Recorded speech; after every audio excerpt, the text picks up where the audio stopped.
비교적 최근까지 많은 연구자들이 예측 가능한 미래, 인간 문명의 다음 빙하기가 찾아올 것이라고 생각했습니다.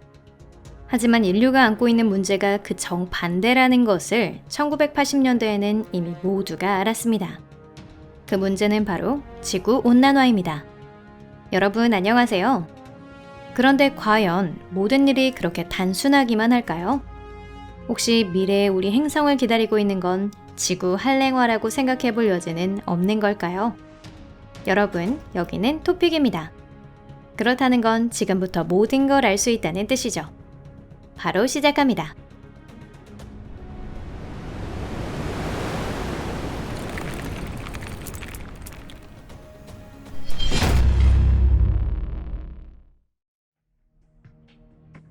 전 지구적 순환과 온난화 효과. 아시다시피 일반적으로 지구는 흔히 말하는 해비터블 존, 즉 생명 거주 가능 영역에 위치한 태양계의 유일한 천체입니다. 즉 그 행성의 기압 조건에서 표면의 수분이 증발하지 않고 얼지 않는 적당한 양의 광선을 태양에게 받고 있는 것입니다. 엄밀히 말하면 화성도 이 해비터블 존에 있고 수십억 년 전에는 물도 큰 바다도 있었는데 지금 물이 존재하기에는 큰 문제가 있습니다. 사실 화성의 문제는 온도가 아니라 대기에 있습니다. 화성에서는 대기권이 너무 얇기 때문에 수분이 그대로 실온에서 끓어 증발해 버리는데요. 하지만 이번에는 화성에 대한 이야기가 아닙니다. 그리고 행성의 온도를 좌우하는 건 태양만이 아니죠. 대기에 포함된 가스의 성분도 매우 중요하고 여기에는 이른바 온실가스의 존재 여부도 포함됩니다. 이런 종류의 가스는 행성을 보온시키고 우리가 말하는 온실 효과를 가져옵니다. 어쩌면 여러분은 지금 탄소 발자국 같은 환경학자들이 자주 하는 말을 떠올리고 계실지도 모릅니다. 많은 사람들은 과거 시대의 지구 기후변화에 대해 무척 단순하게 파악하고 있습니다. 공룡의 시대는 아주 따뜻했고 그것이 계속되다 마침내 빙하기가 오며 추워졌고 그리고 그 시대도 끝이 났다 라는 식으로요. 그럼 여기서 다시 돌아보죠. 실제로 유사시대까지의 지구 기후변화에 대해 학문적으로는 어떻게 설명하고 있을까요? 지구가 아주 젊었던 시절, 그 대기는 현재와는 전혀 달랐습니다.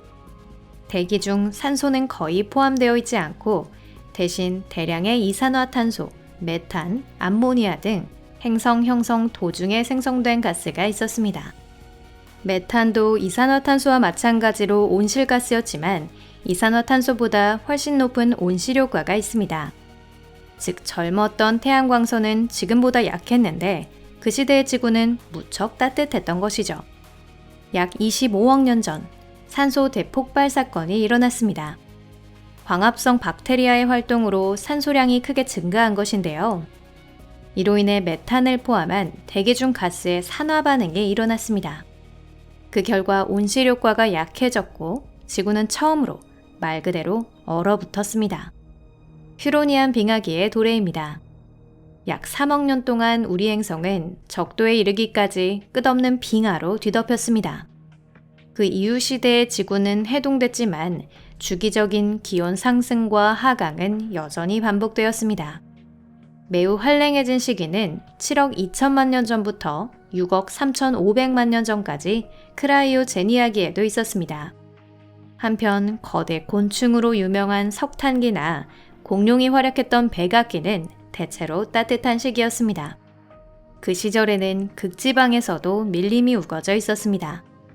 한랭화와 온난화의 원인은 실로 다양한데요.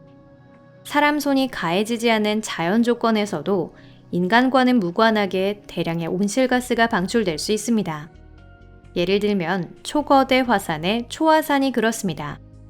초화산에 의해 기후나 지각판의 운동은 영향을 받습니다.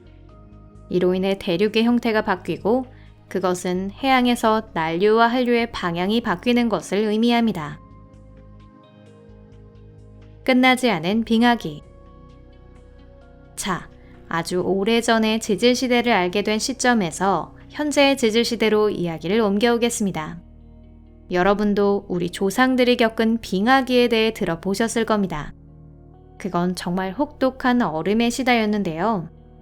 가장 힘겨웠던 시절에는 빙하가 현재 폴란드와 독일 전역과 프랑스의 상당 부분을 뒤엎으며 알프스 산맥에까지 이르렀습니다. 이 빙하기가 끝난 것은 약 2만 년 전 일입니다. 적어도 지금은 그렇게 생각해 볼 수 있습니다. 하지만 사실 빙하 시대는 아직 끝나지 않았는데요. 가장 최근의 빙하기는 사실 긴 신생대의 일부에 불과하며 그것은 약 4천만 년 전에 시작되었습니다. 연구자들은 이 빙하기가 시작된 것은 남극 대륙이 호주 대륙과 남아메리카 대륙에서 최종적으로 분리된 것과 관련이 있다고 생각했습니다. 드레이크 해협이 형성되고 남극 대륙과 남아메리카 대륙 사이에 넓은 해역이 생기면서 대륙 연안부 전체를 흐르는 한류가 생겨났습니다. 이 때문에 남극 대륙은 얼음으로 뒤덮이며 마치 행성 전체를 식혀주는 지구의 에어컨이 된 것입니다. 우리가 지금 살고 있는 시대는 일시적으로 온난화 기후에 불과하며 심지어 아주 불안정한 상태입니다. 역사를 돌이켜봐도 시대에 따라 기후는 따뜻해졌다 추워졌다를 반복합니다.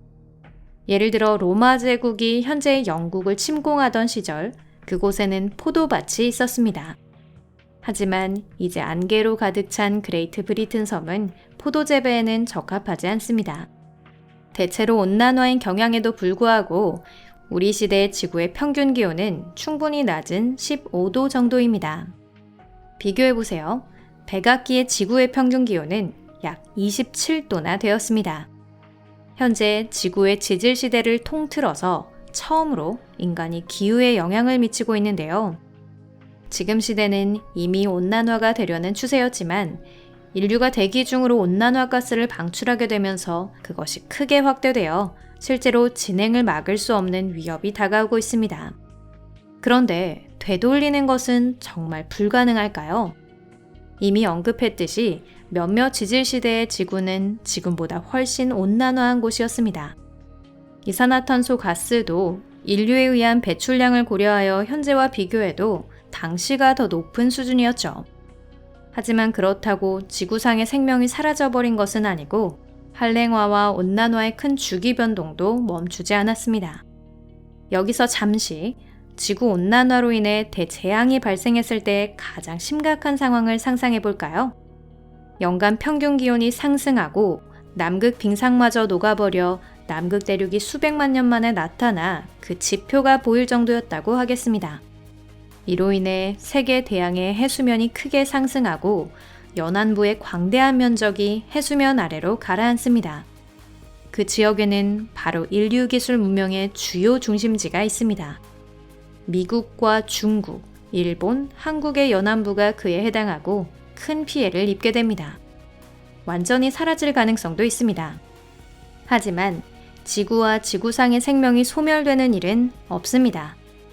다음 온난화 전까지 늦든 빠르든 어떤 이유로 예를 들어 이 영상에서도 이미 다뤘던 지각판의 운동 등에 의해 다시 한랭기가 찾아옵니다. 그래서 온난화가 진행되며 가장 더워지더라도 결국 지구는 다시 눈덩이가 된다는 뜻입니다. 지각판 운동과 화산 운동이라고 하면 이런 관점도 있는데요. 우리가 사는 지구는 이미 충분히 나이든 행성이기 때문에 중심에 가까운 심부가 더 뜨거워지지는 않습니다. 수억 년 후면 지구 내부는 최종적으로 냉랭해질 것이고 그 결과 지각판 운동이 완전히 중단될 가능성도 있습니다. 온난화 가스가 자연 조건에서 대기 중으로 방출되는 일은 사라집니다. 즉, 지구 내 심부의 열이 더는 이 행성을 따뜻하게 데우지 않게 되는 것입니다. 이를 보충하듯 태양광선은 강해질 것입니다. 이 광선이 충분히 지구를 따뜻하게 해주지 않는다면 산소 대폭발 사건 이후 시작된 것과 맞먹는 혹독한 빙하기가 지구에 다시 찾아올 것입니다. 오늘 영상은 여기까지입니다. 여러분 끝까지 시청해주셔서 감사합니다. 영상이 마음에 드셨다면 좋겠습니다. 지구상의 생명은 과거 빙하기 때 우리가 알고 있는 것과 똑같아지기 시작하고 그리고 또다시 빙하기와 함께 끝을 맞이할지도 모릅니다. 이 영상에 만족하셨다면 좋아요도 꼭 눌러주세요. 그리고 SNS로 공유하는 것도 잊지 마시고요. 여러분의 응원이 저희에게 큰 힘이 됩니다. 항상 저희 채널을 응원해 주셔서 감사합니다. 그럼 잠시 동안 작별입니다. 다음 영상에서 뵐게요. 안녕히 계세요.